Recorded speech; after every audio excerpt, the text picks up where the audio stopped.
They say one perfect morning routine can make the body burn visceral fat all day. A glass of this, a workout at that hour, a meal timed to the minute, as if deep abdominal fat obeys a simple command. But visceral fat is not passive storage. It is active tissue, packed around organs, speaking through hormones, inflammatory signals, and metabolic traffic. It responds to sleep, light, movement, feeding, insulin, cortisol, and the circadian clocks woven through the liver, muscle, pancreas, and fat itself. So the real story is not about a trick. It is about timing, about what the body's already doing in the first hours of the day when blood sugar control is sharper, fuel handling is different, and internal clocks begin to coordinate the work of thousands of cells. The first quiet signs. At first, the body rarely announces visceral fat with noise. The signs are small, a waistline that changes faster than total body weight, blood tests that begin to drift, triglycerides rising, glucose becoming less stable, blood pressure becoming slightly harder to regulate. This is because visceral fat does not sit beneath the skin like a quiet cushion. It gathers deeper around the abdominal organs where its position gives it influence. From there, it behaves less like storage and more like a chemical organ, releasing signaling molecules into circulation, shaping how the rest of the body handles energy. Often, total body weight does not reveal the full picture. A person can look broadly unchanged while the internal landscape shifts. The liver may receive a heavier stream of fatty acids. When the pancreas may face a more difficult glucose environment, the blood vessels may begin to live under more metabolic friction. This is why the earliest warning is often not appearance, but function. The machinery becomes slightly less efficient. Fuel arrives but is not handled as cleanly.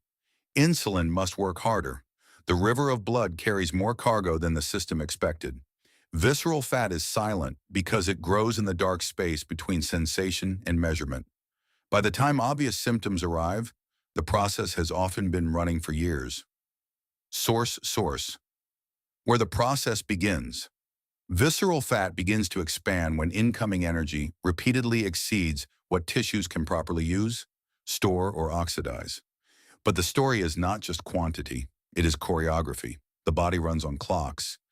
A central pacemaker in the brain coordinates light and darkness, while peripheral clocks in the liver, muscle, and fat manage fuel handling hour by hour.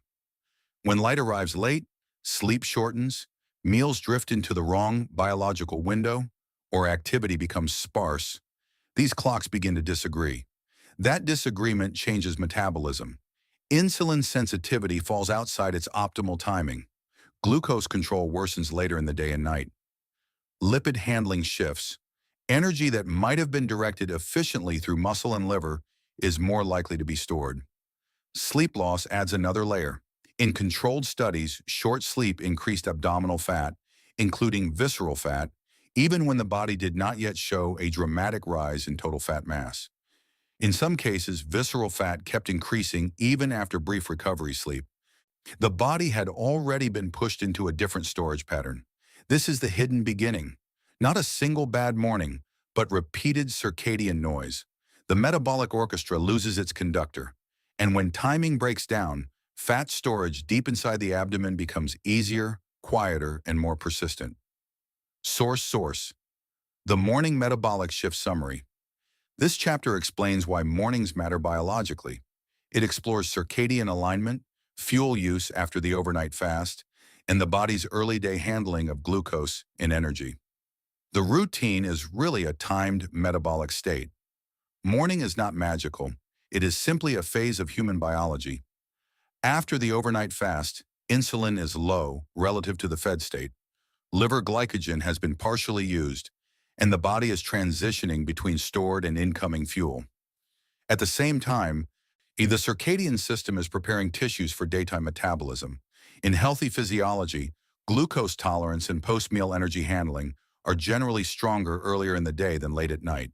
This is one reason morning behaviors often appear powerful. Not because they force fat burning by command, but because they interact with a body already moving through a favorable biological window. Light helps anchor the central clock. Activity increases muscle demand for fuel.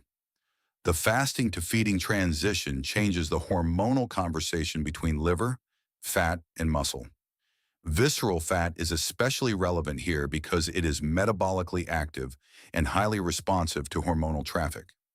Its stored triglycerides can be broken down into fatty acids and glycerol, entering the bloodstream when the body needs energy. But whether that released fuel is burned or merely recycled depends on the wider system, muscle use, insulin levels, total energy balance, and circadian alignment. So the phrase burn visceral fat all day is an exaggeration. What really happens is more precise. A well-timed morning can tilt the body toward better fuel partitioning, where stored energy is more likely to be used rather than continuously packed away. Source muscles, liver, and fat. Inside the body, fat loss is never the work of fat alone. It is a negotiation between organs. This proximity matters.